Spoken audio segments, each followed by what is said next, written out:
Weather. We want to know what's going to happen, especially since there are two big events this weekend at St. Margaret's Episcopal Church in Palm Desert. Joining me now to talk a little bit more about it, Reverend Lane Hensley of St. Margaret's, also Reverend Derek Fossey from Hope Lutheran Church in Palm Desert, and Rabbi David Lazar of Temple Isaiah in Palm Springs. Did I get all those names and titles right? Yes, you did. I feel like there's a joke here. So a rabbi, a priest, a reverend walk into a TV studio. No. I know a lot of those, but none of them are clean. Where's the wine? Let's talk about the events going on this weekend, and then I know we've got an amazing book and author you guys want to talk about as well that's really bringing all religions together. And I think, to be serious for a second here, folks, to talk about this, it's great timing. There's so much going on, not only in our country, but around the world right now with diversity.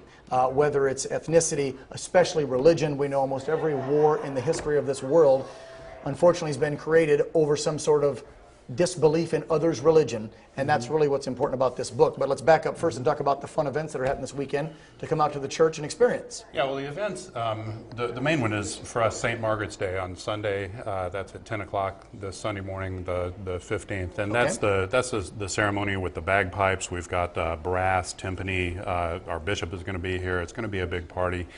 There's a community festival immediately after that, things for the kids to do, lots of good food to eat, art shows and art sales, craft booths, all of this. So that's going to be a really good time. The night before, though, Saturday night at 5, Senator John Danforth, who's an Episcopal priest and a former UN ambassador and a great guy, is going to be speaking about his new book, The Relevance of Religion. Okay, and that's the book, I think we got a shot of it right here. Relevance of Religion, How Faithful People Can Change Politics. And that's why all of us are here together at the same time, is because his premise is that politics is broken, that people aren't brought together by our political system anymore. That's just how we argue, and that religion, if we do it right, we have the potential to be what religion is really about: binding people together as for the common good, for common causes that benefit the entire community. Yeah, and instead of pointing out and kind of add in here, Reverend and Rabbi, I think that's often too much what happens in society all the time, and I'll even blame my own profession. The media, especially on the national level, is guilty of this all the time, of pointing out the differences so much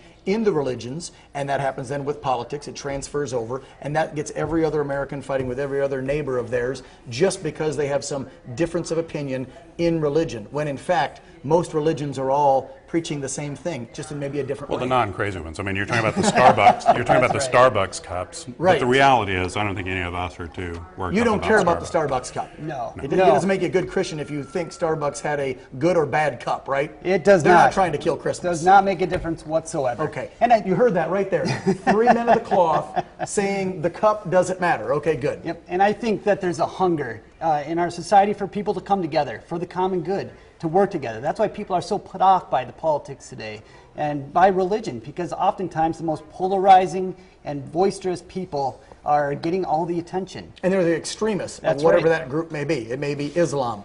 It may be Catholicism. It may be Christianity. It's in every religion. Every religion there's a place for the extremists to come in. And I think what we're offering here is not only a message of not extremism, but also a message that we provide a safe place for people to come and have a civil discussion, the things that really bother them, and that comes in with politics as well. Can you guys go to D.C. and talk to the politicians? Because I'll tell you what, left and right, I think Americans are sick and tired of it as well. And they just want politicians to come together and get things done in D.C. for the common good of the American people. But again, you have to be polarizing to the extreme left or to the extreme right to get your sound bites on TV and to get voted for. But you're making a good point about D.C. That's exactly what the Pope did. The Pope shows up, addresses a joint session of Congress, then goes to the United Nations, and all the broadcast media cover it live, the whole thing.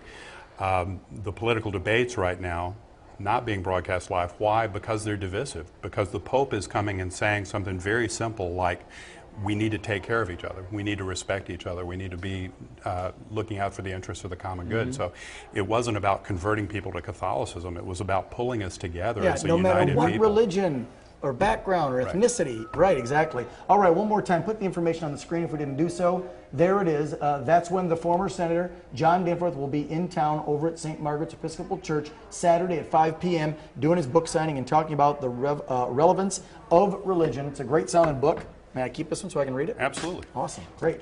Thank you, guys. Appreciate it. And then if you want to go out to the St. Margaret's Day, that's Sunday beginning at 10 a.m.